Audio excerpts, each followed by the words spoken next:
સુરતમાં ભાજપની જીત બાદ કુમાર કાનાણીનો વિડિયો વાયરલ થઈ રહ્યો છે। ચૂંટણી સભામાં આપેલી ચેલેન્જ એમએલએ કુમાર કાનાણીએ જીતી છે। વરાછાની જનતાએ વિરોધીઓને પાઠ ભણાવ્યો છે તેવું નિવેદન કુમાર કાનાણી દ્વારા આપવામાં આવ્યું।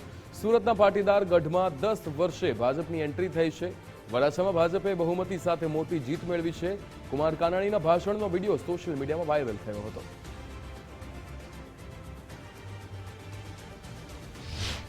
અરે ભાઈ ચૂંટણી છે, બધા મહેનત કરે, બધા પરસેવો પાડે, એમાં ગરમી છે, પરસેવો તો થાય, પણ તમારે રેલો એટલો ઉતરી ગયો છે, ભીનો થઈ ગયો છે।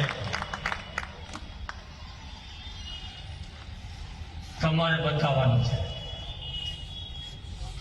26 તારીખે એને કોનું દૂધ પીધું છે એ મતદાન કરી અને તમારે એનો જવાબ આપવાનો છે। 26 તારીખે જવાબ આપવાનો।